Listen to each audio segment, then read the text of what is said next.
Dual nature of radiation and matter वाला chapter कर रहे हैं, ठीक है। इसमें ये सारे टॉपिक हैं।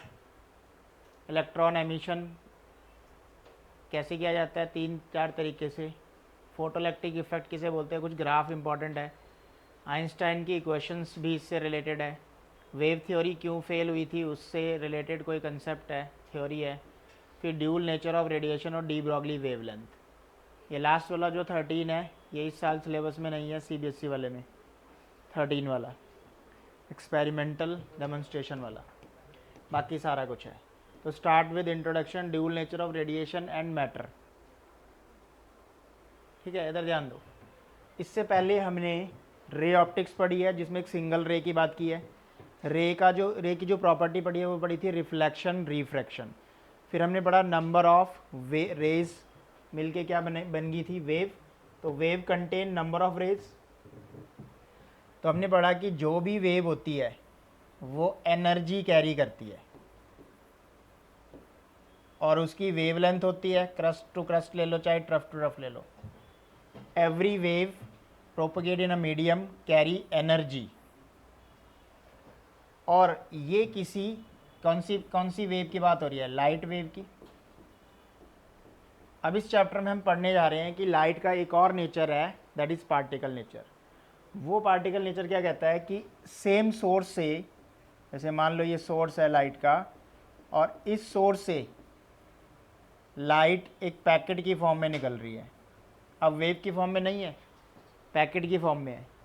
और ये एक पैकेट को नाम दिया फोटोन या क्वांटा, और एक फोटोन भी एनर्जी कैरी करता है, दैट इज एच न्यू।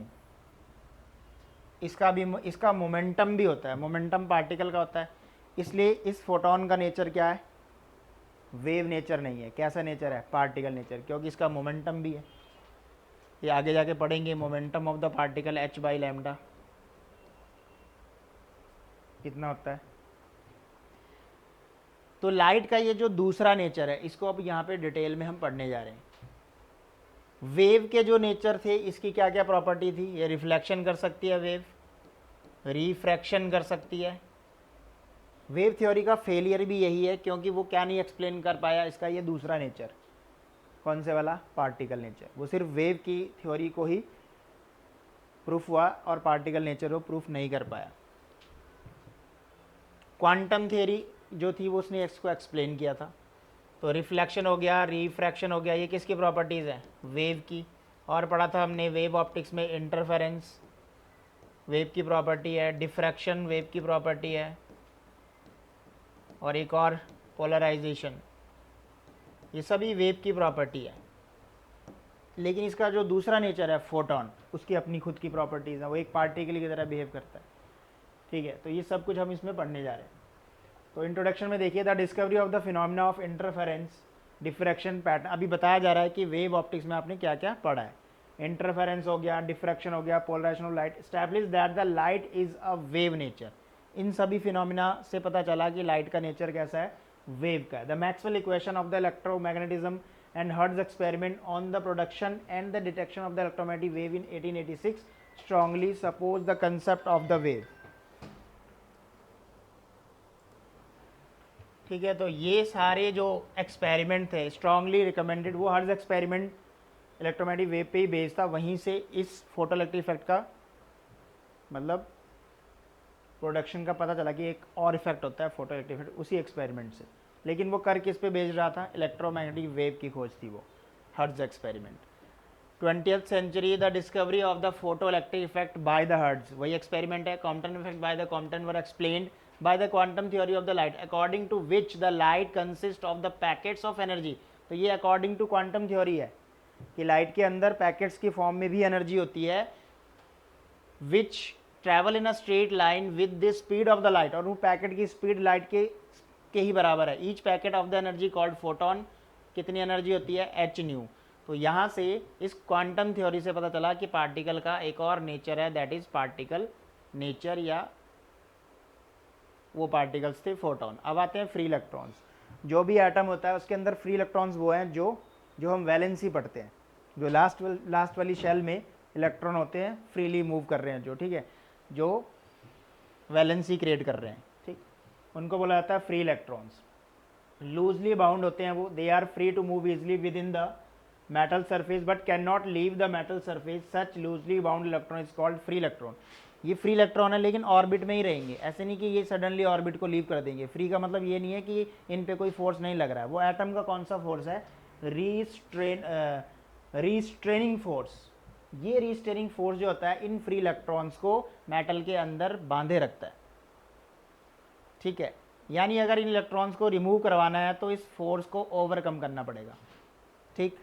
इसके लिए एक मिनिमम एनर्जी उस मेटल पे फॉल करवानी पड़ेगी, और वो जो मिनिमम एनर्जी होएगी वही है उस मेटल का वर्क फंक्शन। वो मिनिमम एनर्जी क्या करेगी, जो फ्री इलेक्ट्रॉन है जिस फोर्स ने उनको पकड़ के रखा हुआ है, अट्रैक्ट करके रखा हुआ है, उस फोर्स को ब्रेक कर देगी, और जब वो फोर्स ब्रेक हो जाएंगे तो वो फ्री इलेक्ट्रॉन्स क्या हो जाएंगी, रिमूव हो जाते हैं। इवन जो ऑर्बिट के अंदर है ना, वैलेंस है, वो भी हो जाएंगे, क्योंकि उनके अंदर भी तो इंटरमॉलिक्यूलर फोर्सेज ही लग रहे हैं। अगर एनर्जी बहुत ज़्यादा होगी तो वो बॉन्ड भी तो ब्रेक हो सकता है, ठीक है। तो अभी हम बात कर रहे हैं सिर्फ फ्री इलेक्ट्रॉन्स की।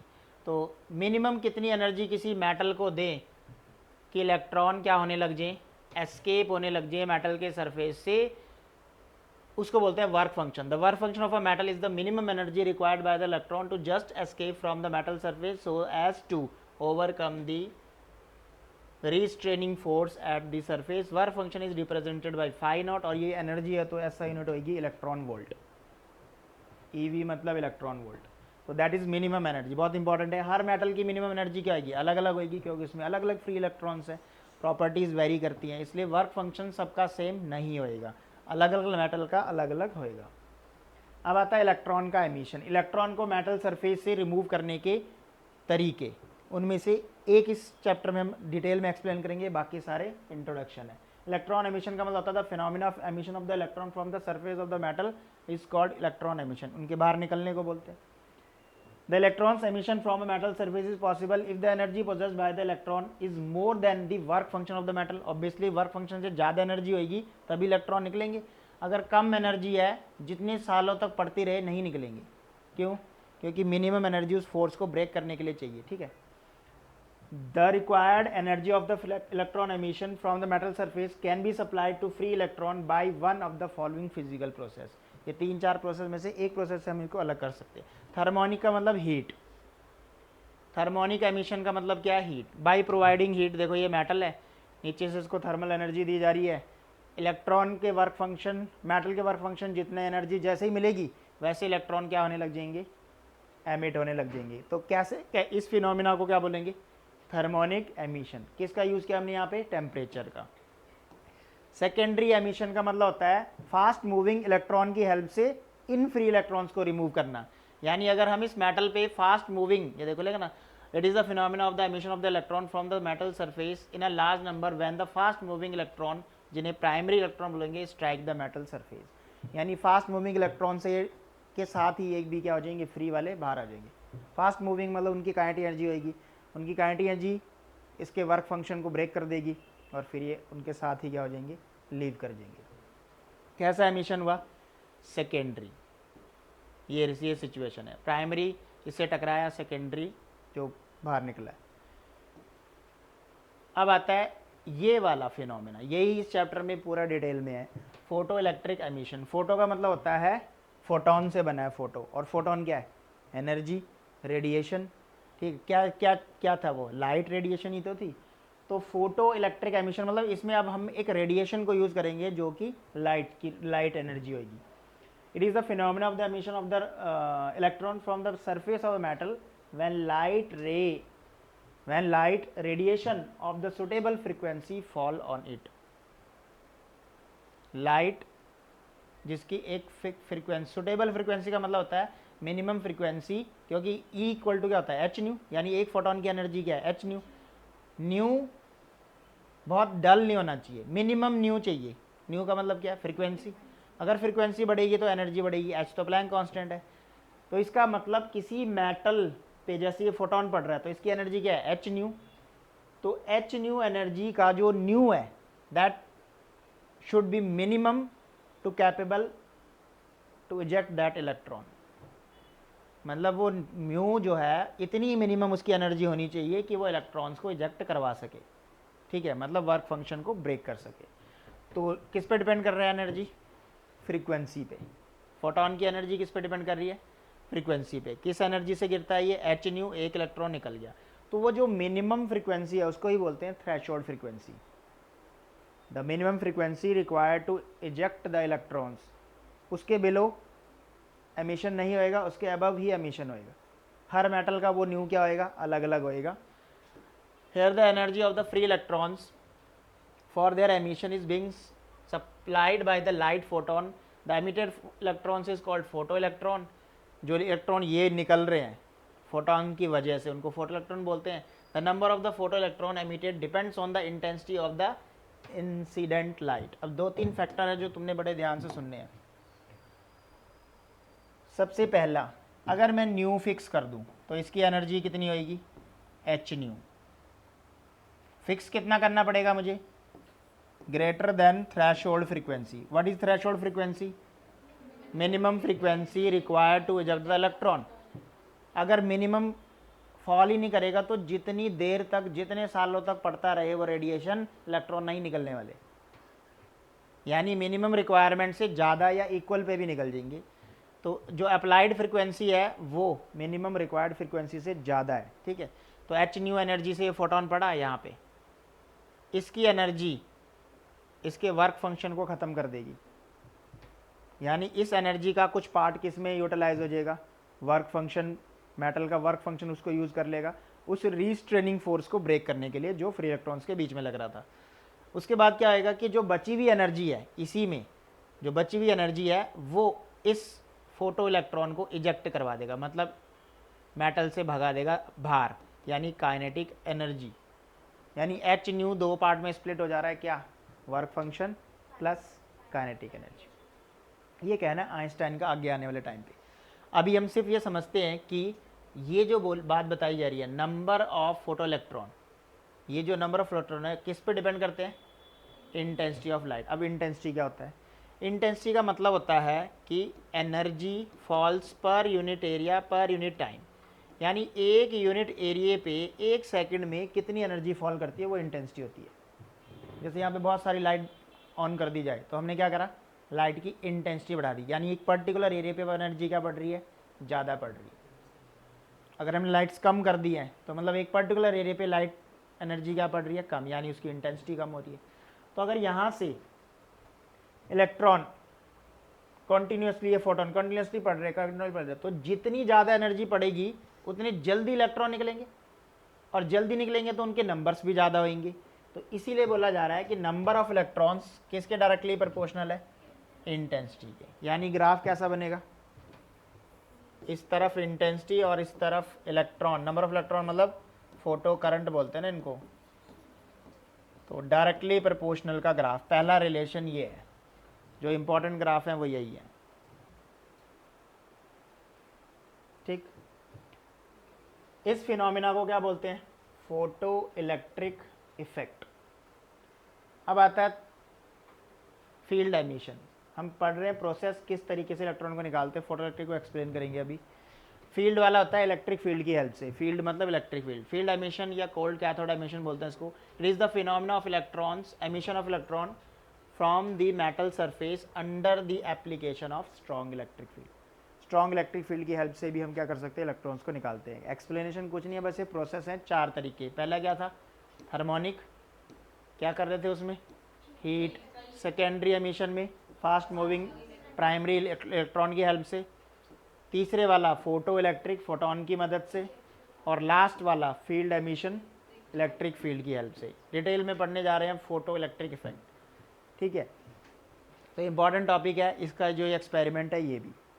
तो पहला फोटो इलेक्ट्रिक इफेक्ट हमने डेफिनेशन पढ़ ली है, emission of electron with the help of photon या a radiation with suitable frequency. Light radiation with suitable frequency जब भी मेटल पे पड़ेगी, जैसे मेटल का वर्क फंक्शन ख़त्म हो गया, मतलब वर्क फंक्शन जितनी एनर्जी मिल गई, उसके बाद फ्री इलेक्ट्रॉन्स क्या होने लग जाएंगे? इजेक्ट होने लग जाएंगे। तो जो इलेक्ट्रॉन निकलेंगे उनको फोटो इलेक्ट्रॉन कहते हैं, और उनकी वजह से जो सर्किट में करंट होएगा उसको क्या बोलेंगे? फोटो करंट, क्योंकि वो फोटोन की वजह से निकले हैं। अब ये बहुत इंपॉर्टेंट एक्सपेरिमेंट है, ध्यान से देखिए। Experimental study of photo electric effect. Scientist का नाम नहीं दिया, लेकिन वो 2 साइंटिस्ट ये थे,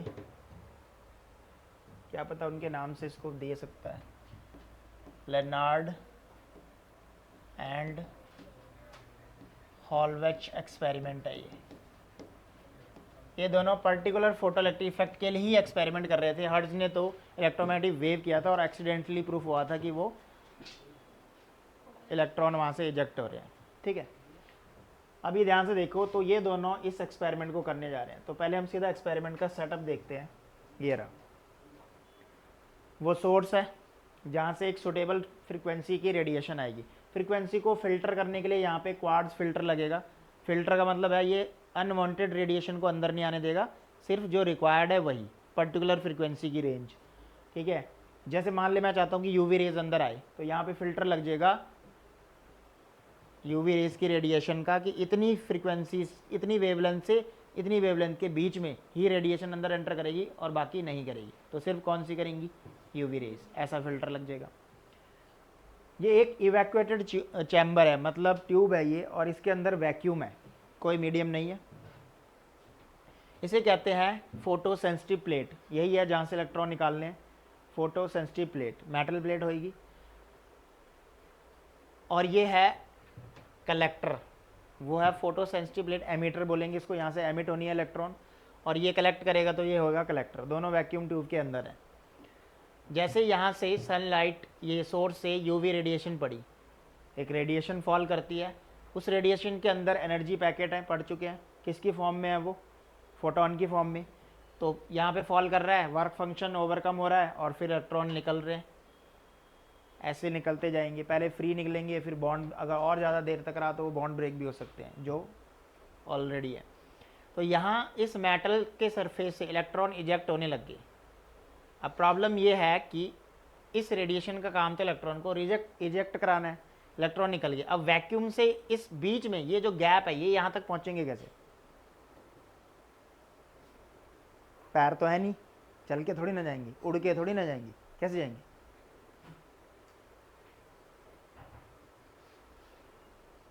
इलेक्ट्रॉन एक चार्ज है, तो with the help of electrostatic force इसको हम यहाँ पहुँचाएंगे। उसके लिए हमें इसका चार्ज बैटरी की मदद से चेंज करना पड़ेगा। देखो इलेक्ट्रॉन, मैं चाहता हूँ कि इलेक्ट्रॉन यहाँ पहुँचे, तो इलेक्ट्रॉन पे कैसा चार्ज है? नेगेटिव। तो मैं ए वाली प्लेट को किससे जोड़ दूंगा? पॉजिटिव से। तो पॉजिटिव प्लेट पे प्लस चार्ज आ गया और उन पे क्या है? माइनस। प्लस माइनस क्या करेंगे? अट्रैक्ट। इलेक्ट्रोस्टैटिक फोर्स वैक्यूम में लग सकता है, तो ये इलेक्ट्रॉन कहाँ आ जाएंगे? ए वाली प्लेट पे आ जाएंगे। ठीक है, अगर मैं चाहता हूँ इलेक्ट्रॉन ना आए, रिमूव होए पर यहाँ ना पहुँचे, तो इसका प्लेट का पोटेंशियल क्या कर दूंगा? नेगेटिव। यानी ए का पोटेंशियल सी के रिस्पेक्ट में डिपेंड करता है कि करंट फ्लो करवाना है कि नहीं करवाना है। अगर हम चाहते हैं कि सर्किट में करंट फ्लो हो इन इलेक्ट्रॉन की वजह से, तो हम इसका पोटेंशियल क्या कर देंगे? पॉजिटिव, और सर्किट में करंट फ्लो होने लग जाएगा। और हम चाहते हैं कि सर्किट में करंट फ्लो ना हो, तो हम इसका पोटेंशियल क्या कर देंगे? वो मिनिमम नेगेटिव पोटेंशियल जो करंट फ्लो नहीं होने देगा, वो है स्टॉपिंग पोटेंशियल। बात समझ आई है? वो मिनिमम नेगेटिव पोटेंशियल कौन से? पॉजिटिव वाला तो करंट फ्लो कराएगा ना। अगर तुमने इसको प्लस से जोड़ दिया तब तो इलेक्ट्रॉन पहुंचेंगे। हम चाहते हैं कि ना पहुंचे, इजेक्ट हो गए पर पहुंचे ना उस तरफ। तो इसके लिए अपने को क्या करना पड़ेगा? ए को क्या लगाना पड़ेगा? Negative potential. तो that minimum negative potential required to stop those electrons. समझ गए? यानी वो मिनिमम नेगेटिव पोटेंशियल जिसको अप्लाई करने से सर्किट में करंट फ्लो नहीं होता है, उसको बोलते हैं स्टॉपिंग पोटेंशियल या कट ऑफ पोटेंशियल। आगे इसमें ग्राफ बनने वाला है। तो ये था इनका एक्सपेरिमेंट, लेनार्ड और हॉलवेच का। तो फिनोमिना बिल्कुल साफ है, एक मेटल पे रेडिएशन पड़ रही है, तो कौन सा फिनोमिना हुआ? Photo electric effect. Current flow कराना है नहीं कराना है, ए का पोटेंशियल उस हिसाब से क्या कर देंगे? चेंज कर देंगे। तो बस यही वर्किंग में लिखने जा रहे हैं।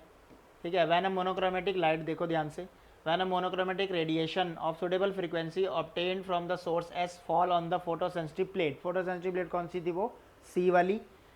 The photo electron are emitted from the C which get accelerated towards the plate A. A वाले को क्या नाम दे दिया? Collector. If it is kept at the positive potential, वही बात बोल रहा है, ए को किस पे रखना पड़ेगा, प्लस पे, तभी तो इलेक्ट्रॉन वहां पहुंचेंगे. These electron flow in the outer circuit resulting the photo electric current. Due to it the micro ammeter shows a deflection. वो जो साथ में माइक्रोमीटर, ये इसमें डिफ्लेक्शन आ जाएगी तो मतलब इलेक्ट्रॉन की वजह से करंट फ्लो होने लग गया. और इस माइक्रोमीटर की रीडिंग से ही पता चलेगा कि कितना करंट है. द नेक्स्ट वन, ये जो एक्सपेरिमेंट है इस पे बेस्ड जो ग्राफ आते हैं ये बहुत इंपॉर्टेंट है. अब एक्सपेरिमेंट पूछे ना पूछे लेकिन इस पे बेस्ड बहुत सारे कंसेप्चुअल क्वेश्चन पूछेगा. कैसे बनेंगे, सबसे पहले बताओ इंटेंसिटी का क्या फर्क पड़ेगा. अभी बताया था ग्राफ मैंने, इंटेंसिटी बढ़ाने से नंबर ऑफ इलेक्ट्रॉन बढ़ेंगे, उतने फास्ट निकलेंगे, ज़्यादा निकलेंगे, ज़्यादा जितने मतलब जल्दी जल्दी निकलेंगे. अगर इलेक्ट्रॉन जल्दी निकलेंगे तो नंबर ऑफ इलेक्ट्रॉन्स बढ़ गए यानी करंट भी बढ़ेगा. तो फोटो इलेक्ट्रिक करंट और इंटेंसिटी आपस में क्या होते हैं, पर क्या फिक्स रखना पड़ेगा, फ्रीक्वेंसी. उसको चेंज करेंगे तो एनर्जी चेंज हो जाएगी. तो क्या लिखा है, by varying the intensity of the incident radiation keeping the frequency constant it is found that the photo electric current varies linearly with the intensity of radiation. Linearly मतलब directly proportional. Also the number of the photo electron emitted per second is directly proportional to number of electron की ही बात हो रही है. अब आता है पोटेंशियल. देखो effect of potential of plate A with respect to C. पता है ना, ए का पोटेंशियल डिपेंड करेगा कि करंट फ्लो कराना है कि नहीं कराना. ए का पोटेंशियल पॉजिटिव कर दिया तो फ्लो होएगा करंट, और ए का पोटेंशियल नेगेटिव कर दिया तो नहीं फ्लो होएगा. तो इसने कहा it is found that the photo electric current increases gradually with the increase a positive potential of plate A. सीधे सी बात है, करंट फ्लो हो रहा होगा तो पोटेंशियल बढ़ेगा. At one stage for a certain positive potential of plate A, the photoelectron current becomes maximum. Obviously है, जब सारे इलेक्ट्रॉन निकल गए तो A का पोटेंशियल बढ़ाने से कोई फायदा है क्या. जितने A तक पहुंचने थे इलेक्ट्रॉन तो पहुंच चुके हैं, मेटल खाली हो चुका है C वाला. तो इसका मतलब करंट की एक वैल्यू होगी जो सैचुरेट हो जाएगी. सैचुरेट मतलब मैक्सिमम रीच कर जाएगी. Then after this we increase the positive potential of the plate A, there will be no increase in the photoelectric current. आगे बात समझ. जब सैचुरेशन लेवल आ गया तो उसके बाद चाहे तुम पोटेंशियल बढ़ाते जाओ उससे कोई फर्क नहीं पड़ेगा, इलेक्ट्रॉन जितने आने थे आ चुके हैं. क्लियर. अब इसने कहा कि the maximum value of current is called, उस मैक्सिमम वैल्यू को क्या बोलते हैं, सैचुरेशन करंट बोलते हैं. The saturation current correspond to the state when all the photo electron emitted from the C reaches at the plate A. मतलब जब सब के सब इलेक्ट्रॉन सी से निकल के कहाँ पहुंच जाएंगे, ए पे, तो सैचुरेशन रीच कर जाएगा. ठीक है. तो ग्राफ ये रहा देखो, ये वेरी कर रहा है. कब तक वेरी करेगा, जब सारे पहुंच गए फिर पैरेलल हो गए. I1 I2 I3 मतलब इंटेंसिटी. I1 I2 I3 क्या है, इंटेंसिटी. I1 के लिए, I2 के लिए, I3 के लिए. ये अभी जो ऊपर ग्राफ बनाया था इंटेंसिटी किसके डायरेक्टली प्रोपोर्शनल था, करंट. अभी भी है देखो, I1 का करंट ये है, I2 का करंट ये है, ये करंट का ही तो एक्सेस है.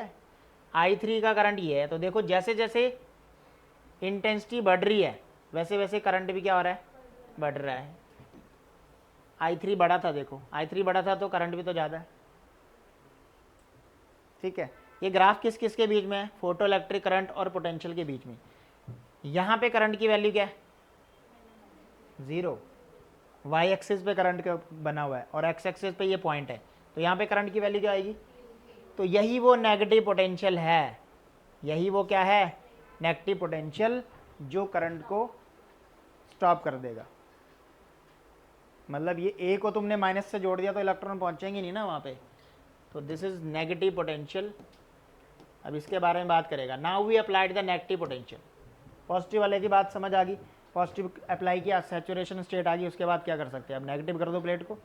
नाउ फिर अगर हम क्या करें, उसको नेगेटिव कर दें. Now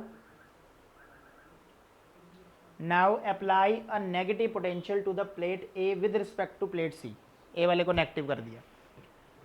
will note that the photoelectric current decreases because the photo current decrease होने लग जाएगा, नेगेटिव पोटेंशियल है. From the C are repelled. Electron कहता है ए पे पहुंच नहीं रहे, रिपेल हो रहे हैं. And only energetic photo electron are reaching the plate A. जिनकी एनर्जी ज़्यादा है वो ए तक पहुंच रहे हैं, अदरवाइज नहीं पहुंच रहे. By increasing the negative potential, जैसे आप पोटेंशियल बढ़ाओगे अब वो भी नहीं पहुंचेंगे. The photo electric current decreases and rapidly and becomes to zero at a certain value of negative potential on A. समझ आई बात? ए पे हम माइनस बढ़ाते जा रहे तो एक वैल्यू आएगी जिसके बाद कोई भी करंट वहां तक पहुंच ही नहीं पाएगा, कोई भी इलेक्ट्रॉन ए तक नहीं पहुंच पाएगा। उस minimum this maximum negative potential we not given to a plate A with respect to plate C at which photo electric current becomes zero is called stopping potential या कट ऑफ पोटेंशियल। अब हमने electrostatic में पढ़ा है kinetic energy का formula charge into voltage. Kinetic energy का formula क्या होता है? Charge into voltage. तो पोटेंशियल यहाँ पे वी नॉट है और चार्ज इलेक्ट्रॉन पे क्या होता है? ई। और काइनेटिक एनर्जी का formula half m v square भी होता है। तो ये रिलेशन यहाँ पे जनरेट हो गया कि काइनेटिक एनर्जी कितनी होगी? ई वी नॉट के बराबर। वी नॉट स्टॉपिंग पोटेंशियल है। The value of stopping potential is independent of intensity. ऐसे बनते हैं कंसेप्चुअल क्वेश्चन। ये कंफ्यूजन है कि आपको डिटेल में इसको समझना पड़ेगा। अब क्या बोल रहा है? स्टॉपिंग पोटेंशियल इंटेंसिटी पे डिपेंड नहीं कर रहा है। स्टॉपिंग पोटेंशियल पे क्या जीरो जाता है? करंट। और करंट किसके डायरेक्टली प्रोपोर्शनल था? इंटेंसिटी के। जब करंट ही जीरो हो गया तो इंटेंसिटी पे कहाँ से डिपेंड करेगा ये? भाई करंट जीरो हो गया तो इंटेंसिटी पे नहीं करेगा डिपेंड। तो स्टॉपिंग पोटेंशियल यही रीज़न है कि किस पे डिपेंड नहीं करता है? इंटेंसिटी, क्योंकि उस पॉइंट पे तो करंट जीरो है और करंट और इंटेंसिटी डायरेक्टली प्रोपोर्शनल होते हैं। अच्छा, स्टॉपिंग पोटेंशियल किसके बराबर है? K max. के मैक्स मतलब मैक्सिमम काइनेटिक एनर्जी। तो ये भी नहीं करेगा डिपेंड। जब वी नॉट नहीं कर रहा इंटेंसिटी पे तो के मैक्स करेगा क्या? के मैक्स भी नहीं करेगा।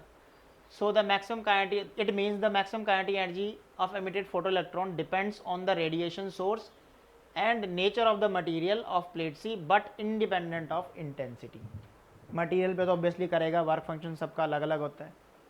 और किस पे डिपेंड कर रहा है? उस रेडिएशन पे। एच न्यू तो है ही है ना, बिना उसके कैसे निकलेगा इलेक्ट्रॉन।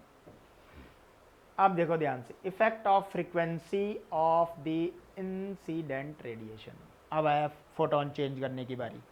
अभी तक हम फोटोन को क्या कर रहे थे? उसको फिक्स मान रहे थे कि न्यू क्या है? फिक्स है। अब न्यू अगर चेंज कर लिया तो क्या होएगा? एक फोटोन की एनर्जी क्या होती है? E equals to h nu. समझ गए? अब हम न्यू को चेंज करने जा रहे हैं।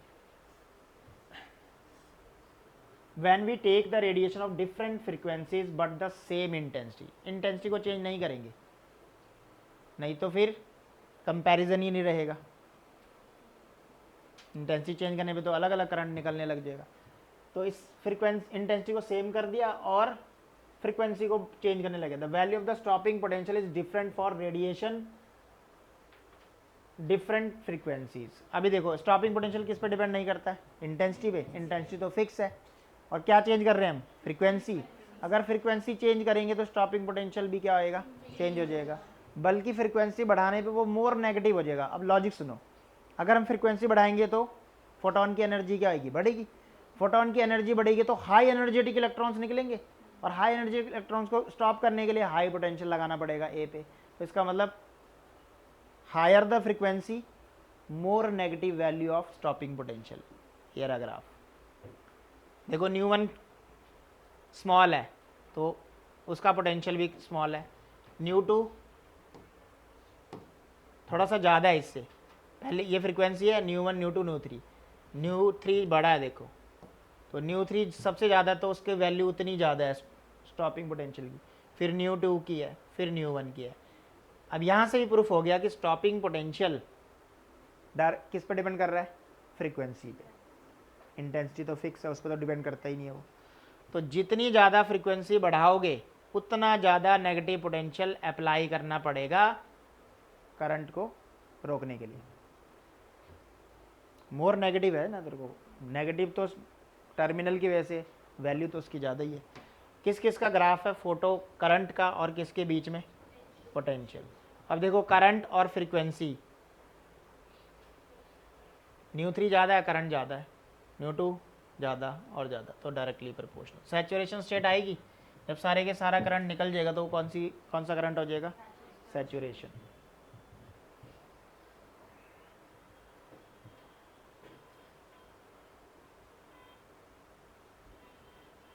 अब यहाँ पे देखो, effect of frequency on stopping potential. Frequency और स्टॉपिंग पोटेंशियल के बीच का ग्राफ है। इधर देखो फ्रीक्वेंसी, इधर क्या है स्टॉपिंग पोटेंशियल, डायरेक्टली प्रोपोर्शनल है। फ्रीक्वेंसी पे तो डिपेंड करता ही नहीं भाई, अभी तो बनाया ग्राफ हमने, ये देखो न्यू और वी नॉट क्या है, डायरेक्टली नहीं है, ये कम था तो ये भी कम है, ये कम ज़्यादा है, थोड़ा सा ज़्यादा है, वो भी ज़्यादा है, वो ज़्यादा है, और तो डायरेक्टली प्रोपोर्शनल है कि नहीं है, कौन कौन, फ्रीक्वेंसी और स्टॉपिंग पोटेंशियल। तो बना दिया डायरेक्टली प्रोपोर्शनल का ग्राफ। मेटल ए के लिए ये होएगा, मेटल बी के लिए ये होएगा। अब इससे बिलो डॉट डॉट डॉट बना हुआ है, मतलब इसके बिलो कोई एमिशन नहीं हुआ है, इसके अबव एमिशन हुआ है।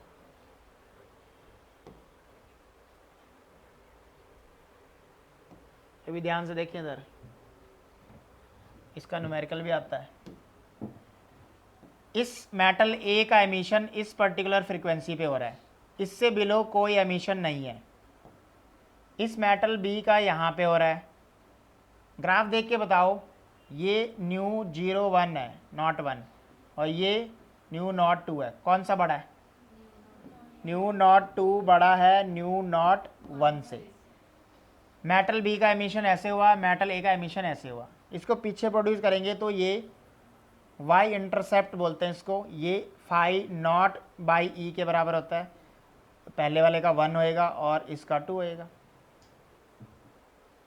ठीक है। लाइन की क्वेश्चन लगेगी, straight line y equals to m x plus C, m क्या होता था, स्लोप, तो यहाँ पे भी हम उस स्लोप को निकाल सकते हैं। अभी आइंस्टाइन वाली फॉर्मूले से भी प्रूफ कर देंगे।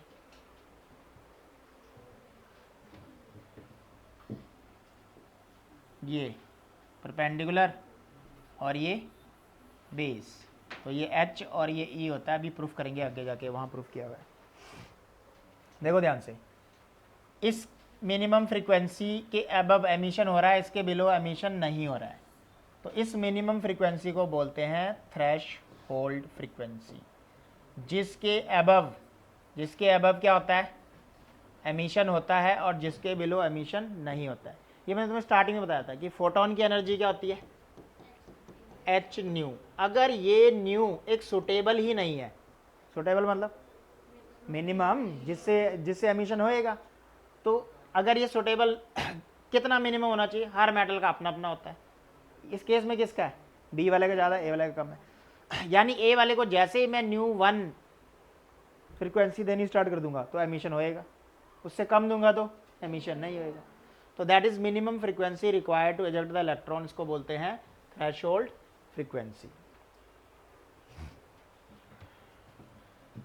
इसको बोलते हैं h, ये हाइट जो पूरी है h, और इसको बोलते हैं e, और जो ये पर्टिकुलर पॉइंट है minus phi naught by E, इसको बोलते हैं y इंटरसेप्ट। तो इधर ध्यान दो, इस पे कैसे क्वेश्चन बना सकता है ये लाइन की इक्वेशन, ऐसे देखो, इंटरसेप्ट पूछ सकता है minus phi naught by E, जो कि फाई नॉट होता क्या है, h nu not, work function क्या होता है एच न्यू नॉट, कहाँ से आया, वर्क फंक्शन की डेफिनेशन क्या है, वर्क फंक्शन होता है minimum energy required to eject the electron. Energy का फॉर्मूला क्या है, एच न्यू, पर यहाँ पे न्यू नॉट क्यों ले रहे हैं, क्योंकि ये मिनिमम फ्रीक्वेंसी चाहिए। तो ये हो गया वर्क फंक्शन, एच कितना आएगा यहाँ से, phi naught by nu naught, और ई की टर्म में भी होता है ये ई होता है और ये एच होता है, तो स्लोप जब निकालेंगे तो एच बाई ई डाल सकते हैं, ठीक है। और इस तरफ क्या चल रहा है, वाई एक्सिस किस चीज का है, पोटेंशियल का। ये किसका ग्राफ है, पोटेंशियल का, तो this is change in potential और this is change in frequency, तो डेल न्यू और ये डेल वी, तो स्लोप का एक और फॉर्मूला बन सकता है del V by del nu, और एच और ई की टर्म में भी होता है एच बाई ई, आइंस्टाइन वाले फॉर्मूले से प्रूफ करेंगे, ठीक है। तो क्या क्या पूछ सकता है यहाँ पे, स्लोप निकालने के लिए पूछ सकता है, कांस्टेंट रहेगी एच बाई ई, कांस्टेंट रहेगी हर मेटल की स्लोप। वाई इंटरसेप्ट पूछ सकता है, वाई इंटरसेप्ट मतलब होता है ये वाला point phi naught by E, ठीक है। फाई नॉट निकालने के लिए पूछ सकता है, न्यूमेरिकल इस पे बेस्ड आते हैं आसान से। तो ये था ग्राफ, 4 ग्राफ हमने इस एक्सपेरिमेंट से रिलेटेड पढ़े हैं। और ये लास्ट वाला भी याद रखना है, time lag between the incident radiation and emission of photo electron is very less. मतलब इतनी सारा एक्सपेरिमेंट जो आपको समझाया गया ये सिर्फ इतने सेकंड में हो जाता है, 10⁻⁻⁻ सेकंड के अंदर अंदर। टाइम लैग बहुत कम होता है।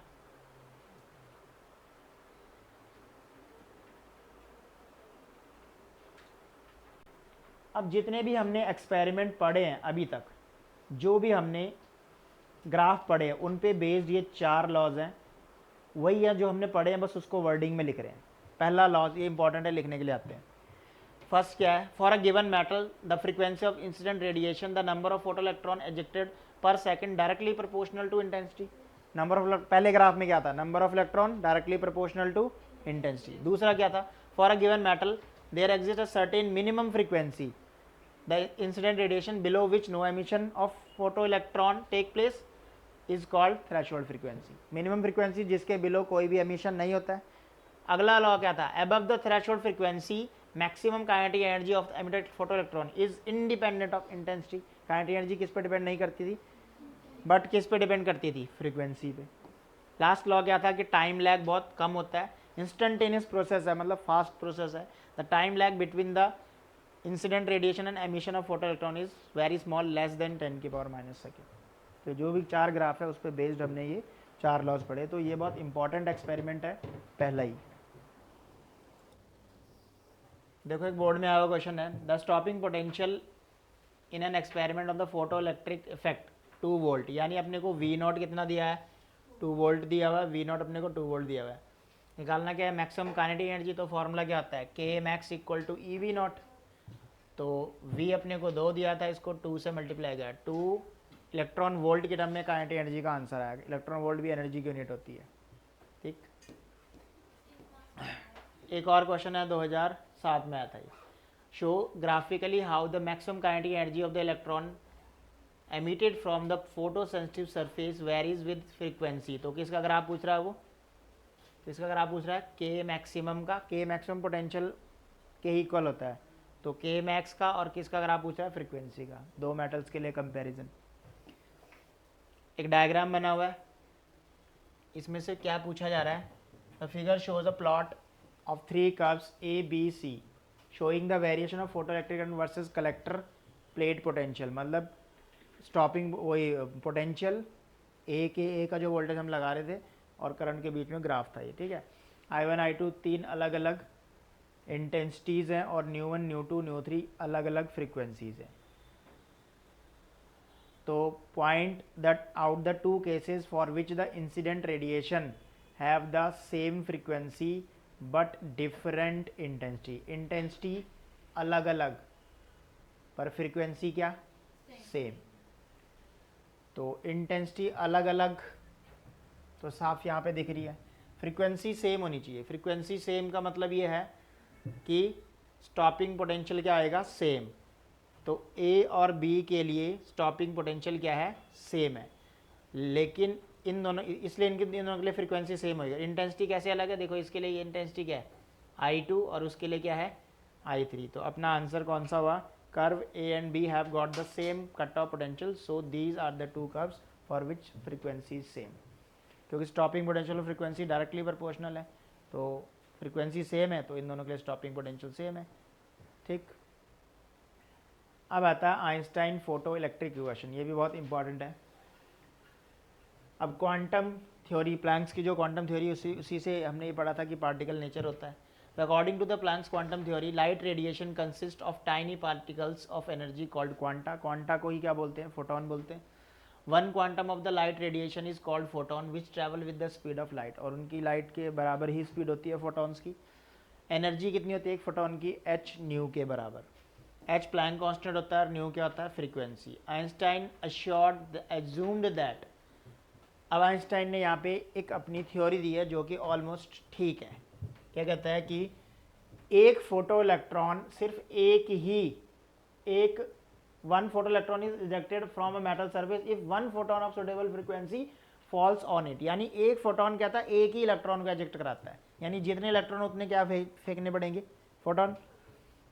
इसने कहा कि जो उसकी एनर्जी है एच न्यू वो दो पार्ट में स्पेंड होती है। एक पार्ट तो वर्क फंक्शन को ओवरकम करने के लिए यूटिलाइज हो जाता है, बचा हुआ जो एनर्जी का पार्ट है एच न्यू का, एक पार्ट किस में डिवाइड हो गया, वर्क फंक्शन को ओवरकम करने के लिए हो गया, और जो बचा हुआ रेस्ट ऑफ एनर्जी है वो इलेक्ट्रॉन को काइनेटिक एनर्जी देती है। यानी जो एच न्यू है वो दो पार्ट में स्प्लिट हो गया, एक वर्क फंक्शन के बराबर और एक के मैक्स के बराबर। तो देखो काइनेटिक एनर्जी कितनी होती है, K max half m v square, तो एच न्यू स्प्लिट हो गया phi naught plus half K max square में। तो क्या थ्योरी है यहाँ पे बोली कि एक फोटोन एक इलेक्ट्रॉन को इजेक्ट कर सकता है, और वो जो फोटोन की एनर्जी है वो दो पार्ट में स्पेंड हो जाएगी।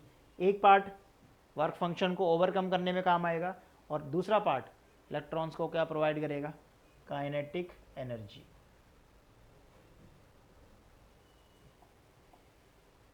यहाँ से के मैक्स अगर हम निकालना चाहें तो के मैक्स निकाल जाएगा, फाई नॉट उधर चला जाएगा, माइनस का हो जाएगा, तो के मैक्स को क्या बोलते हैं, हाफ एम वी स्क्वायर। तो इक्वेशन आ गई half m v square equals to h nu minus phi naught. Most of numerical में यही फॉर्मूला लगता है, ठीक है। अब फाई नॉट को क्या बोलते हैं, h nu not.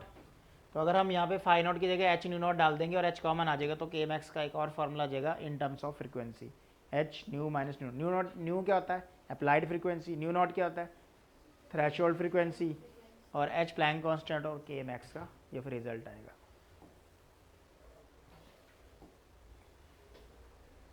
Relation between cut off potential frequency and threshold frequency. तो ये रिलेशन निकालने लगे हैं इन तीनों के बीच में। वैसे तो हमने प्रूफ कर दिया आइंस्टाइन के अकॉर्डिंग जो काइनेटिक एनर्जी है इलेक्ट्रॉन्स की वो कितनी है, जितनी फोटोन की एनर्जी है माइनस उसमें से कितना यूज़ कर लेगा मेटल वर्क फंक्शन के बराबर। तो सपोज करो हमारे पास ये एक मेटल है, इसका वर्क फंक्शन है phi equals to h nu naught. जो फोटोन इस पर फॉल करता है उसकी एनर्जी कितनी है, एच न्यू। तो एच न्यू में से इतनी एनर्जी तो मेटल यूज़ कर लेगा, क्योंकि मिनिमम इतनी एनर्जी चाहिए इलेक्ट्रॉन को इजेक्ट करने के लिए। उसके बाद इलेक्ट्रॉन यहाँ से रिमूव होने लग जाएंगे। अब इलेक्ट्रॉन रिमूव होंगे तो उनकी काइनेटिक एनर्जी कितनी होगी, के मैक्स। तो इसका मतलब जो एच न्यू है वो फाई नॉट प्लस क्या है, के मैक्स। तो K max h nu minus phi naught हो जाएगा। देखो ना, समझ आ रही है बात। इलेक्ट्रॉन की एनर्जी, फोटोन की एनर्जी क्या है, एच न्यू, दो पार्ट में स्प्लिट हो गई है, वर्क फंक्शन के मैक्स। मतलब एच न्यू इक्वल्स टू क्या लिख सकते हैं, phi naught plus K max. मतलब कि के मैक्स क्या लिख सकते हैं, h nu minus phi naught. Phi naught को एच न्यू नॉट बोलते हैं, वो डाल दो। तो यहाँ पे एच न्यू नॉट डालेंगे, एच कॉमन ले लेंगे, तो ये रिलेशन आ गया। और के मैक्स को वोल्टेज के टर्म में क्या बोलते हैं, स्टॉपिंग पोटेंशियल के ई वी नॉट, वो डाल दिया। तो यहाँ से रिलेशन आ गया हमारे पास e V naught equal to h nu minus nu naught. अच्छा बताओ फ्रीक्वेंसी को क्या बोलते हैं, सी बाई लैम्डा। तो न्यू नॉट को क्या बोलेंगे, c by lambda naught. Lambda naught threshold wavelength है। तो in terms of wavelength frequency को ब्रेक कर दिया सी बाई लैम्डा, इसको ब्रेक कर दिया सी बाई लैम्डा लो, ये भी कॉमन आ जाएगा। तो फाइनली हमारे पास एक फार्मूला जनरेट हो गया, ये रिलेशन जनरेट हो गया फ्रीक्वेंसी, वेवलेंथ और के मैक्स के बीच में। तो इस टाइप का न्यूमेरिकल आपसे पूछा जाता है, जैसे कि ये है देखो, ultraviolet radiation of different frequency nu one nu two incident on a two photo sensitive material having the work function W1 W2। किसका ज़्यादा है, फर्स्ट वाले का वर्क फंक्शन ज़्यादा है। The kinetic energy of the emitted electron is same, K max same है दोनों का। In both the cases which one of the following two radiation will have higher energy. तो हमने रिलेशन लगाना है वही वाला, कौन से वाला, आइंस्टाइन का। आइंस्टाइन का रिलेशन क्या है, के मैक्स इक्वल टू ये वाला एच न्यू माइनस, यहाँ पे फाई नॉट की जगह अभी वर्क फंक्शन का सिंबल डब्ल्यू दिया था इसलिए डब्ल्यू यूज़ कर रहे हैं, ठीक है। तो के मैक्स इक्वल टू क्या हो जाएगा, एच न्यू माइनस डब्ल्यू, यही होता है फाई नॉट की जगह। अब के मैक्स सेम है, तो वर्क फंक्शन और फ्रीक्वेंसी में किसका रिलेशन हो गया, ये कांस्टेंट है, और ये इधर के मैक्स की तरफ ले जाएंगे इसको, और के मैक्स को इधर ले आएंगे, तो ये हो जाएगा एच न्यू माइनस के मैक्स। अब ये तो कांस्टेंट है ना, तो ये दोनों आपस में क्या हो गया डायरेक्टली, तो जिसका वर्क डन ज़्यादा होएगा वो फ्रीक्वेंसी भी तो ज़्यादा होगी। वर्क डन किसका ज़्यादा था, 1 वाले का, तो फ्रीक्वेंसी भी किसकी ज़्यादा है, 1 वाले की।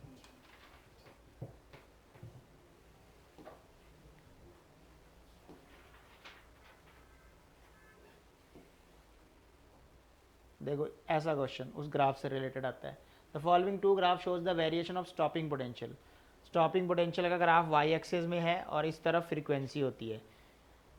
इधर जो भी वैल्यूज़ है उसके साथ 10⁻15 भी है, ग्राफ में लिख दिया, ठीक है। वाई एक्सिस कौन सा है, स्टॉपिंग पोटेंशियल, और एक्स एक्सिस है फ्रीक्वेंसी, इसी का ग्राफ होता था। Which of the following metal have larger threshold wavelength. Frequency किसकी ज़्यादा है, वाई वाले की, इसकी 0.5 है, उसकी 1 है, दिख रही है, सेकंड -1 फ्रीक्वेंसी की यूनिट होती है, तो ज़्यादा किसकी है, फ्रीक्वेंसी। फ्रीक्वेंसी वाई के ज़्यादा है तो वेवलेंथ इसकी कम होगी, क्योंकि लैम्डा क्या होता है, c/न्यू। लैम्डा क्या होता है, c/न्यू। तो जिसकी फ्रीक्वेंसी ज़्यादा है वेवलेंथ उसकी कम होगी। हमसे कम वाली पूछ रहा है, ज़्यादा वाली पूछ रहा है, लार्ज वाली। तो जिसका फ्रीक्वेंसी कम है उसकी वेवलेंथ ज़्यादा है, तो आंसर पहले का हो गया एक्स। रीज़न क्या है, उसकी फ्रीक्वेंसी ज़्यादा है तो वेवलेंथ, फ्रीक्वेंसी कम है तो वेवलेंथ क्या होगी, ज़्यादा, c/न्यू फॉर्मूला होता है। बी पार्ट कह रहा है explain giving the reason which metal gives out electron having larger kinetic energy for the same wavelength of incident radiation. K max किसका ज़्यादा होएगा अगर वेवलेंथ सेम है,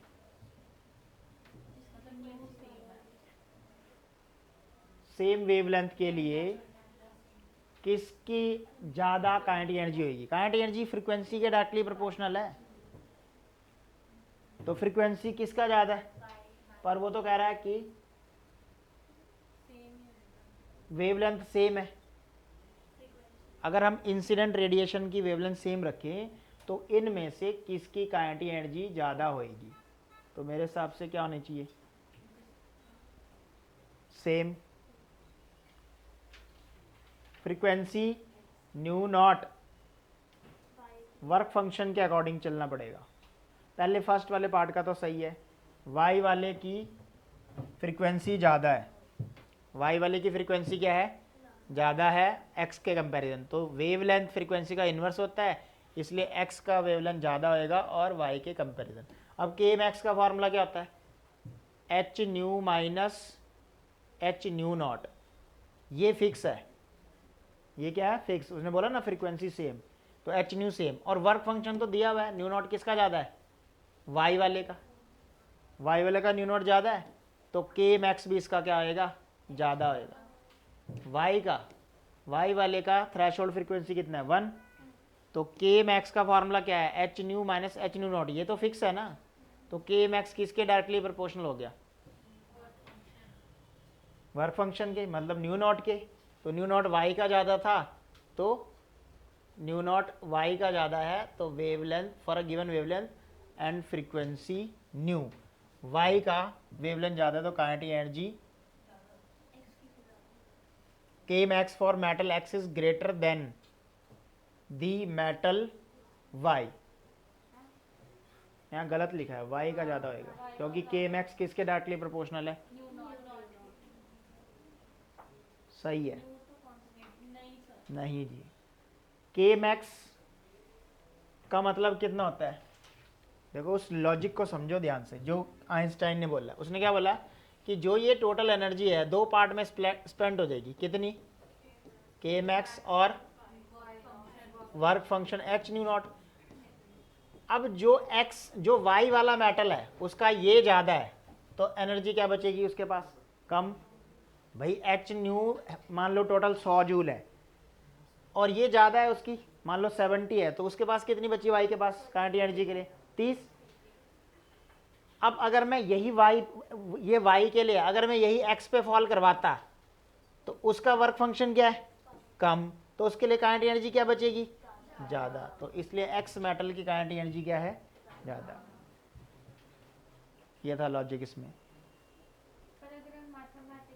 मैथमेटिकली नहीं देखना, क्योंकि वर्क फंक्शन क्या है, मिनिमम एनर्जी रिक्वायर्ड टू, ये समझो कि फोटोन की वो एनर्जी वेस्ट है, वर्क फंक्शन मतलब मेटल खा जाएगा उसको। तो वाई वाले का वर्क फंक्शन ज़्यादा है, मतलब ज़्यादा एनर्जी तो वेस्ट हो जाएगी, तो बचेगी क्या, कम एनर्जी। और एक्स के ज़्यादा, एक्स का वर्क फंक्शन कम है तो वो कम एनर्जी कंज्यूम करेगा वर्क फंक्शन। समझ आ रही बात? तो उसकी काइनेटिक एनर्जी ज़्यादा होगी, के एम एक्स। अब ये सी पार्ट में क्या बोल रहा था, if the distance between the light source and a metal X is half, how will the kinetic energy of the electron. Distance पे तो डिपेंड करती ही नहीं है, किस पे डिपेंड करती है ये, फ्रीक्वेंसी। डिस्टेंस से कोई फर्क नहीं पड़ेगा।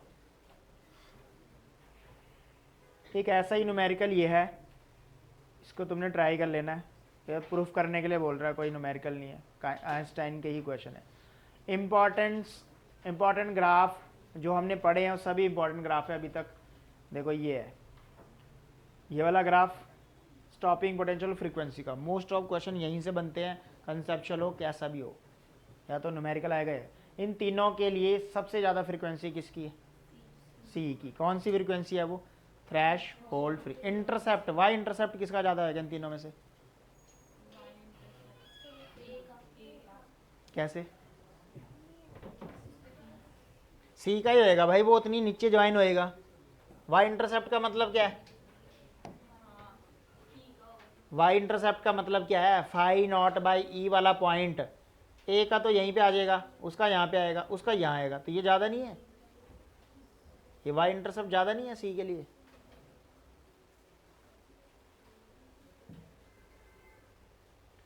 ये वाला भी हम कर चुके हैं। देखो frequency and photo current, frequency photo current पे डिपेंड करती नहीं है, किस पे डिपेंड करती है, करंट किस पे करता है, इंटेंसिटी पे, डायरेक्टली इंटेंसिटी के था, फ्रीक्वेंसी पे डिपेंड नहीं करता, इसलिए कैसा ग्राफ बना है, सीधा बना है। करंट सैचुरेट रहेगा बस, फ्रीक्वेंसी जो भी है एक बार फॉल कर गया तो करंट निकलने लग जाएगा। मिनिमम फ्रीक्वेंसी चाहिए, इससे पहले ग्राफ नहीं बन रहा, उसके बाद बन रहा है। फ्रीक्वेंसी और के मैक्स आपस में क्या होते हैं, डायरेक्टली प्रोपोर्शनल। ये ग्राफ है, K max E V not भी होता है ना, तो यहाँ कई बार वो स्टॉपिंग पोटेंशियल भी लिखेगा।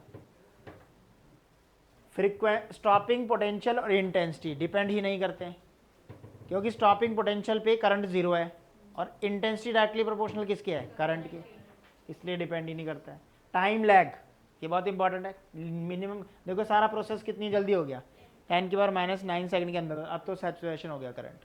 इलेक्ट्रॉन के एजेक्ट होने का टाइम मिनिमम इतना ही, तो ये बहुत ही इंपॉर्टेंट है। अब आता है पार्टिकल नेचर ऑफ लाइट, मतलब फोटोन की प्रॉपर्टीज़ पढ़ने जा रहे हैं। चलो अब करने जा रहे हैं particle nature of light, photons की प्रॉपर्टीज़ पढ़ने जा रहे हैं। जैसे वेव की प्रॉपर्टीज़ हमने पढ़ी थी, reflection, refraction, interference, diffraction, polar, ऐसे अब इसकी क्या है, अपनी इंडिविजुअल प्रॉपर्टीज़ है। पहली property, in interaction of radiation with matter, radiation waves, it is made of the particle like photons. पहली तो इंट्रोडक्शन ही है। Each photon have energy H new, new को क्या बोलते हैं, सी बाई लैम्डा, तो एच सी बाई लैम्डा इसका formula हो गया। एंड जो मोमेंटम है वो एच न्यू बाई सी भी होता है और एच बाई लैम्डा भी होएगा, आगे डी ब्रॉगली पे प्रूफ होने वाला है। Irrespective of intensity of radiation, all the photons of particular frequency nu and wavelength lambda have same energy equals to h nu and the same momentum। Her photon का momentum same रहता है और frequency energy क्या रहती है, h new रहती है। लेकिन फ्रीक्वेंसी एक पर्टिकुलर होनी चाहिए, अगर आपने एच न्यू ही चेंज कर दिया तब तो चेंज ही होगी ना। Bye increasing the intensity of radiation, अगर इंटेंसिटी को बढ़ा दिया जाएगा और फ्रीक्वेंसी वेवलेंथ को फिक्स कर दिया। On a metal surface there is only increase in the number of photo electron per second falling on the metal surface, on that surface, while each photon having the same energy। New fix कर दिया, अब energy same है, अब intensity बढ़ा रहे हो तो क्या होएगा, ज़्यादा नंबर ऑफ इलेक्ट्रॉन निकलेंगे, करंट ज़्यादा हो जाएगा सर्किट में, रेट ऑफ फ्लो बढ़ जाएगा। all the photons emitted from the surface of the light source of the light travel through the space with the same speed which is equal to the speed of light। यानी इन photon की ये property है कि speed of light से ही travel करते हैं। The frequency of photon which shows the definite energy does not change when the photon travel through the different medium. यानी जब फ्रीक्वेंसी एक उसकी फ्रीक्वेंसी है एच न्यू और स्पीड क्या है, स्पीड ऑफ लाइट के बराबर, अगर उसकी फिक्स्ड एनर्जी है तो फिर चेंज नहीं होगी, चाहे वो क्या कर लो, मीडियम चेंज हो जाए, सेम मीडियम चेंज करने पे भी एनर्जी क्या रहेगी, सेम। अगर फिक्स्ड है, शोज अ डेफिनेट एनर्जी का मतलब फिक्स है ना, जैसे रेड कलर है एच सी बाई लैम्डा, उसका लैम्डा तो फिक्स होएगा ना, ठीक है ना। The velocity of the photon is in different medium is different which is due to the change in wavelength. अगर उसकी वेवलेंथ चेंज हो रही है, अब किस पे डिपेंड, अब एनर्जी भी चेंज होगी, मीडियम में जाके वेवलेंथ चेंज अगर हो रही है तो अब एनर्जी भी चेंज होगी। मीडियम में जाके कितनी वेवलेंथ हो जाती है, lambda divide by mu, mu क्या होता है उसका refractive index. Photons are not deflected by the electric and magnetic field, क्योंकि चार्ज ही नहीं है, इलेक्ट्रिकली न्यूट्रल मतलब चार्ज नहीं है इनके अंदर, तो ये इलेक्ट्रिक और मैग्नेटिक फील्ड से कोई डिफेक्ट इन पे फर्क नहीं पड़ेगा। Rest mass of the photon is zero, photon का रेस्ट मास क्या होता है, zero. According to the theory of the relativity the mass of the particle moving with velocity v comparable with the velocity of light c is given by this. किसी भी particle का mass fix नहीं होता है, ये theory है theory of relativity, Einstein की theory of relativity. अभी तक हम क्या पढ़ते आए हैं मैकेनिक्स में, या मास क्या रखते हैं, फिक्स रखते हैं, पर रियलिटी में मास वेरी करता है। अगर स्पीड बढ़ाएंगे तो मास बढ़ जाएगा, किस फॉर्मूले से, m equals to m naught 1 minus v square by c square. v particle की स्पीड है, c किसकी है, लाइट की स्पीड है। और अगर मुझे एम नॉट होता है रेस्ट मास, अगर रेस्ट मास निकालना है तो क्रॉस मल्टीप्लाई करेंगे m under root 1 minus v square by c square. Photon rest पे है तो क्या जीरो होएगा, v, और अगर ये जीरो हो गया v तो 1 माइनस जीरो रूट 1, ये तो रेस्ट मास किसी पार्टिकल का तो m होता है, लेकिन फोटोन का वो क्या होता है, जीरो ही रहता है। फोटोन के केस में रेस्ट मास क्या होता है, जीरो। अदरवाइज किसी पार्टिकल का रेस्ट मास हम m ही लेते थे, क्योंकि रेस्ट पे है तो उसकी वेलोसिटी क्या आएगी, जीरो, ये वाला ब्रैकेट 1 हो जाएगा, तो फिर उसका मास हम क्या लेते थे मैकेनिक्स में, m, यानी हम उसमें उसकी वेलोसिटी बहुत कम, अगर वो मूव भी कर रहा है, a car is moving with 50 kilometre per hour, light की स्पीड कितनी है 3 × 10⁸, इसका मतलब ये v इतना कम है कि आप इस फैक्टर को क्या कर सकते हो, उस केस में नेग्लेक्ट कर सकते हो। लेकिन जिनका मास कम होता है वो हल्के से फोर्स से भी बहुत तेज़ी से भाग सकते हैं, जैसे इलेक्ट्रॉन, ठीक है। इसका मतलब कि इलेक्ट्रॉन के केस में आप उनकी स्पीड को क्या नहीं कर सकते हो, निगलेक्ट नहीं कर सकते। उनकी स्पीड ऑफ लाइट के कंपैरिजन काफ़ी मतलब क्लोज होएगी, स्पीड ऑफ लाइट से ज़्यादा तो नहीं हो सकती, लेकिन उसके क्लोज काफ़ी होएगी। तो उस केस में आपको मास का ये फॉर्मूला ये आइंस्टाइन के अकॉर्डिंग है, ठीक है। अगर अब खुद ही सोचो, अगर v और c इक्वल हो गए तो v और c इक्वल हो गए तो 1 minus 1 zero, something over zero, यानी बॉडी का मास ही क्या हो जाएगा, नॉट डिफाइंड, यानी स्पीड ऑफ लाइट को सबसे ज़्यादा माना गया है। अब यहाँ पे आता है failure of wave theory of light to explain the photo. Wave में क्या बताया हमने कि वो लाइट का नेचर नहीं है। वेव ने तो कोई डिस्कस नहीं किया ना कि लाइट में ये एनर्जी तो है, लेकिन मोमेंटम की बात तो नहीं की, मोमेंटम मतलब पार्टिकल नेचर की बात नहीं की, तो वो क्यों फेल हुआ उसका यहाँ पे एक रीज़न, एक थ्योरी दी जा रही है, वो क्या है ध्यान से सुनिए।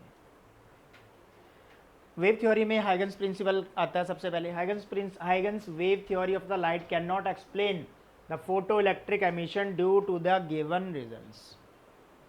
क्या थे वो, according to the wave theory of the light, if the intensity of the light is increased, there is an increase in the amplitude of the wave and energy carried by the waves will increases। यहाँ पे इस wave theory में बोलता है कि अगर intensity बढ़ाएंगे तो एनर्जी बढ़ रही है, पर जो हमने अभी एक्सपेरिमेंट पढ़े थे काइनेटिक, वो हाफ mv², इंटेंसिटी पर तो डिपेंड ही नहीं कर रहा था वो, ठीक है। When the beam of the light falls on a metal surface, the energy carried by the light is distributed uniformly over the entire surface of the metal. All the free electrons present in the surface of the metal will receive the light energy and they will be ejected out of the metal surface. When the wave of the light of higher intensity falls on the metal surface, it will impart more energy to the electron in a metal, due to which the kinetic energy of the ejected electrons will increases। इनका कहना ये था कि कौन सी theory बता रही है, wave theory. जो हमने पढ़ी वो पार्टिकल नेचर क्वांटम थ्योरी थी, वो Planck's quantum theory. This is against the experimental fact that the maximum kinetic energy of the ejected photoelectrons is independent of intensity of light. Experimentally क्या proof हुआ है? Experimentally क्या proof हुआ है कि जो काइनेटिक एनर्जी है वो किस पे डिपेंड नहीं करती है, वो तो फ्रीक्वेंसी पे करती है। उनकी थ्योरी यहाँ के फेल होगी एक्सपेरिमेंटली। दूसरा पॉइंट ये वैलिड नहीं था। According to the wave theory, by the increasing the intensity of the incident wave of light, the energy can be increased and photoelectric emission will take place even if the frequency of the incident light is less than the threshold frequency। यहाँ पे ये कह रहा है wave theory के according कि intensity बढ़ा दो, फ्रीक्वेंसी चाहे कम भी हो तब भी हो जाएगा, तब भी क्या हो जाएगा, इलेक्ट्रॉन एमिट कर जाएंगे। But it is against the experimental fact that there is no photoelectric emission take place from the metal surface if the frequency of the incident light is less than the threshold frequency, no matter what ever be the intensity but वो तो minimum frequency चाहिए, minimum energy नहीं आएगी तो work function overcome नहीं होएगा, work function break नहीं होएगा और फ्री इलेक्ट्रॉन फिर नहीं निकलेंगे। When the wave of light falls on a metal surface, the energy of the wave of the light will not go to a particular electron in a metal but will be distributed to all the electrons present in the illuminated portion of the metal surface, as a result of which the electron will take some time to accumulate the energy required by their emission from the metal surface। अब ये against है, वो instantaneous process था। ये तो experimentally क्या proof किया है, टाइम लैग तो कुछ भी नहीं है, 10 की पावर माइनस सेकेंड से पहले सारे इलेक्ट्रॉन निकल जाते हैं। और ये क्या कह रहा है वेव थ्योरी कि पहले एनर्जी फॉल करती है मेटल सरफेस पे, फिर वो डिस्ट्रीब्यूट होती है, जिस इलेक्ट्रॉन की रिक्वायरमेंट उतनी एनर्जी से निकलने की है वो निकल जाता है कुछ देर बाद, तो इतना टाइम तो लगता ही नहीं है। तो ये 3 रीज़न है जिस वजह से वेव थ्योरी एक्सप्लेन नहीं कर पाई लाइट का दूसरा nature, that is particle nature. ठीक है, अब इसको और पर्टिकुलर डिटेल में डी ब्रॉगली की रेडिएशन से समझा जा सकता है। अब क्योंकि लाइट वेव की फॉर्म में तो है ही है, पैकेट्स की फॉर्म में भी है। ठीक है, अब ये एक ऐसी वेव को बताने जा रहा है, एक ऐसी वेव के बारे में बताने जा रहा है जिसका रियलिटी में ड्यूल नेचर है और वो दोनों नेचर एक साथ देखने को मिलेंगे इसके फॉर्मूले में। अभी तक हमने जितनी वेव पढ़ी हैं वो होती है मैकेनिकल वेव, जैसे साउंड वेव तुमने पढ़ा जिसको मीडियम चाहिए ट्रैवल करने के लिए, वो मैकेनिकल वेव पढ़ी है +1 में।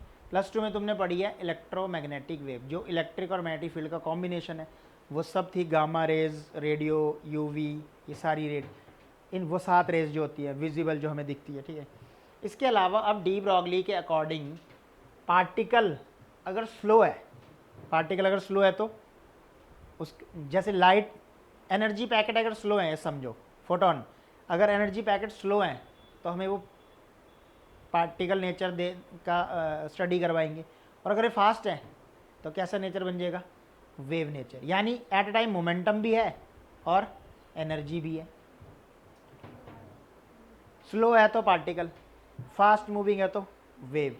देखो, the radiation sometimes behave as a wave and sometimes as a particle, hence radiation has dual nature. In a particular experiment of radiation has a particular nature, wave nature and particle nature. The various phenomena related to the radiation can be divided into 3 categories. पहली, the phenomena like interference, diffraction and polarization, ये सब explain करते हैं कि wave nature है radiation का।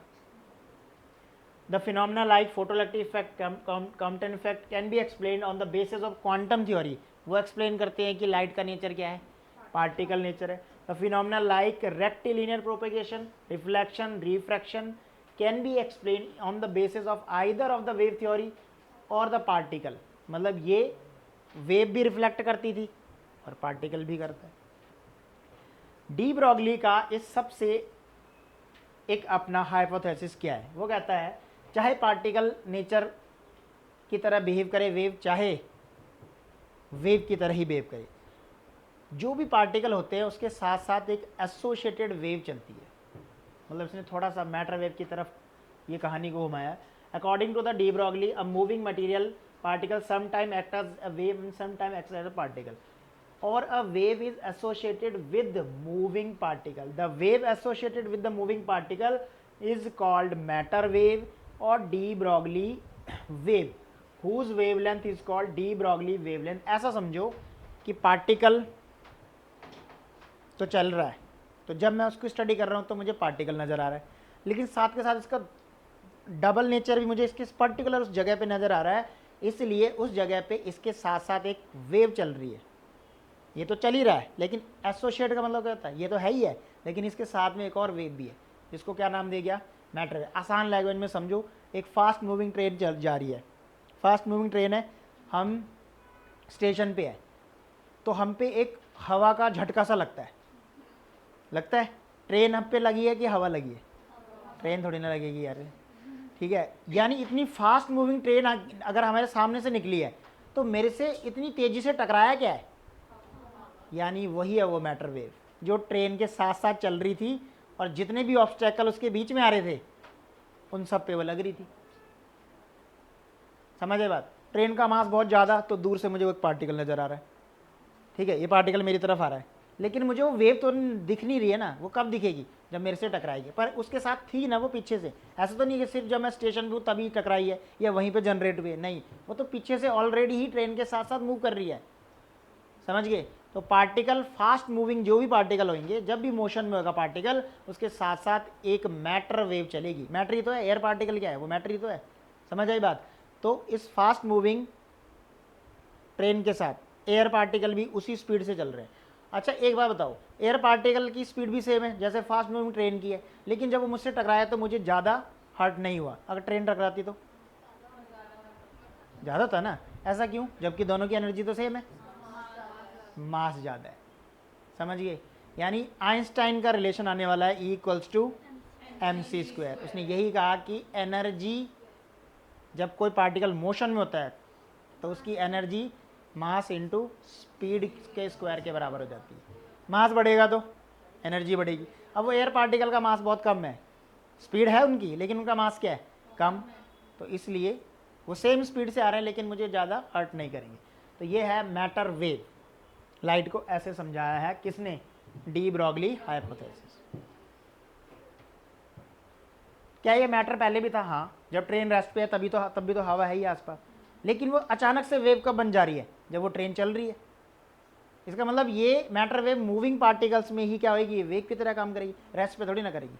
Rest पे तो रैंडमली एयर पार्टिकल इधर उधर मूव कर रहे होंगे जब, लेकिन जैसे ही मोशन में आएगी एयर पार्टिकल बिल्कुल उसी फ्लो में चलने स्टार्ट हो जाएंगे इसके साथ, ठीक है। That is matter wave. क्या वेव लेंथ होती है उसकी, लैम्डा = h/mv। v है यहाँ पे, वेलोसिटी है ये। mv क्या होता था याद करो, लीनियर मोमेंटम p, तो mv को हम p डाल सकते हैं यहाँ पे। देखो अभी आ गया ना आइंस्टाइन डी ब्रॉगली डेरिवेशन क्या क्या कहती है, देखो according to the Planck's quantum theory, energy of photon कितनी होती है, E = h/nu। फोटोन कौन सा है, वो पार्टिकल जो चल रहा है, उसकी एनर्जी कितनी है, h/nu। The photon is considered to a particle of mass m, then according to the Einstein mass energy relation, उसकी जो अगर इसका मास m है, ये किसके टर्म में एनर्जी है, फ्रीक्वेंसी की टर्म में। कौन सी थ्योरी के अकॉर्डिंग, प्लैंक्स। और अगर इसका मास है तो भाई मास वाली एनर्जी भी तो होगी ना, तो वो एनर्जी कौन सी है, mc। ये एनर्जी ये दोनों नहीं है भाई, पार्टिकल तो वही है ना, वो न्यू की फॉर्म में है, वो c की फॉर्म में है तो एनर्जी सेम, दोनों एनर्जी को इक्वल कर लिया। h/nu = mc², m = क्या आ गया, h/nu/c²। p क्या होता है, मास इंटू वेलोसिटी, तो मास इंटू वेलोसिटी, मास हमने निकाल लिया था h/nu/c², वो डाल दो h/nu/c² और वेलोसिटी को c डाल दे, एक c से c कट गया, तो यहाँ से रिलेशन आ गया h/nu/c, और न्यू/c क्या होता है 1/λ, तो h/λ यानी लैम्डा आ गया h/p और h/mv। ये बीच वाला रिलेशन ध्यान रहे, ये डायरेक्ट पूछा जाता है। कौन से वाला, एनर्जी और लीनियर मोमेंटम में क्या रिलेशन है, h/nu/c। h/nu एनर्जी नहीं है, तो energy by c, linear momentum.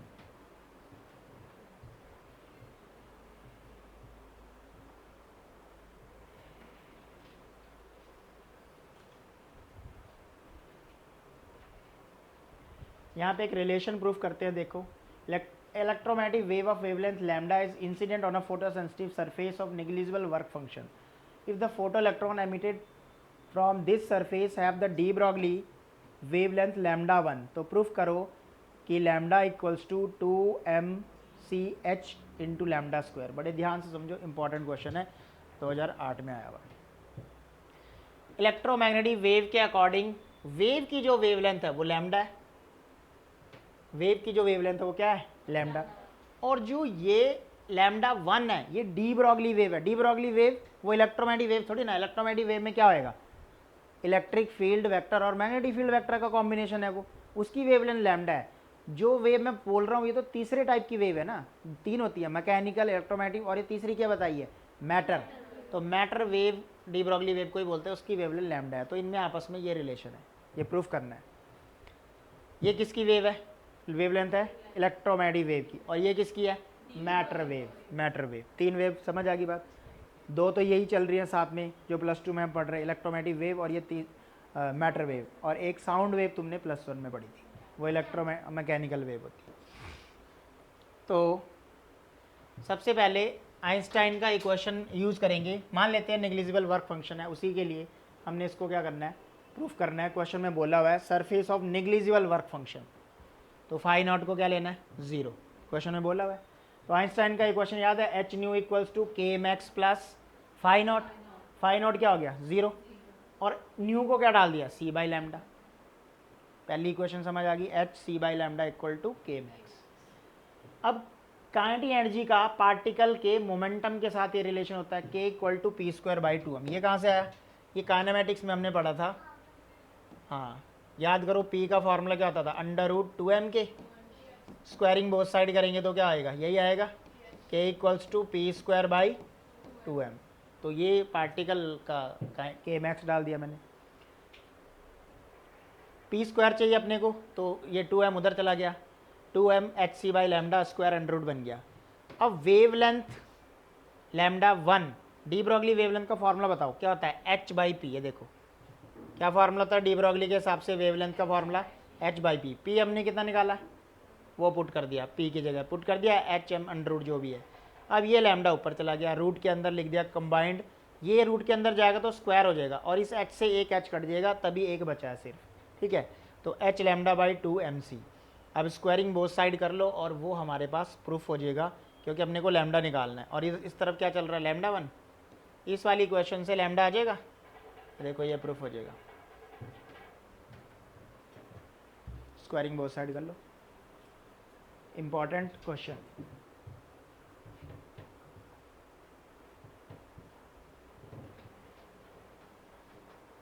ये एक डेरिवेशन है, इलेक्ट्रॉन्स के लिए वेवलेंथ निकालने जा रहे हैं।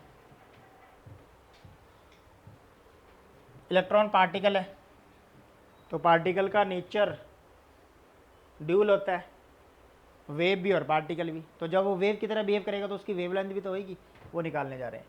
तो kinetic energy of the electron होती है ½ mv² और वर्क डन का फॉर्मूला होता है चार्ज इंटू पोटेंशियल। चार्ज क्या होता है इलेक्ट्रॉन पे, ई इंटू वी। के मैक्स और वर्क डन सेम होते हैं, वर्क एनर्जी थ्योरम यही है, वर्क इक्वल्स टू एनर्जी, तो दोनों को इक्वल कर दिया। यहाँ से वेलोसिटी आ गया हमारे पास √2e, कैपिटल वी वोल्टेज है, डिवाइड बाई m। अब लैम्डा का फॉर्मूला क्या होता है, h by m v, p होता था, p को mv लिख दिया, और v जो हमने निकाला था वो डाल दिया। इसको सिंप्लीफाई करने के बाद इतना आ गया, h डिवाइड बाई √2mev। अब हमें पता है सारी वैल्यूज़, h प्लैंक कांस्टेंट होता है 6.63 × 10⁻34, मास ऑफ इलेक्ट्रॉन ये होता है, चार्ज ऑफ इलेक्ट्रॉन ये होता है, v को v रहने दिया, वोल्टेज को। इसको सॉल्व करेंगे, इतना आ जाएगा, 10⁻10 को हमने एंगस्ट्रॉम में चेंज कर दिया। तो ये बहुत इंपॉर्टेंट फार्मूला है, वेवलेंथ का किसके साथ रिलेशन है, पोटेंशियल के साथ। 12.27 एंगस्ट्रॉम डिवाइड बाई √v।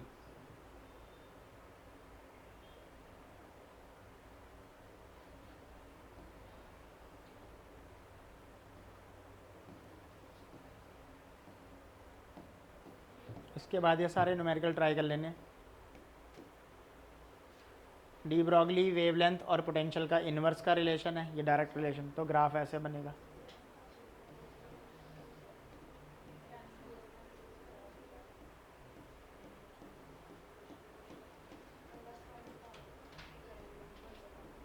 ये सिलेबस में नहीं है, ठीक है, इसके बाद कुछ इम्पोर्टेंट क्वेश्चन है,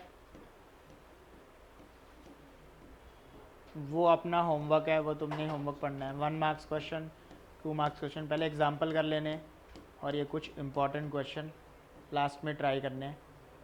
इस चैप्टर में यही है, प्लस एनसीईआरटी बैक एक्सरसाइज हमने करनी है बस।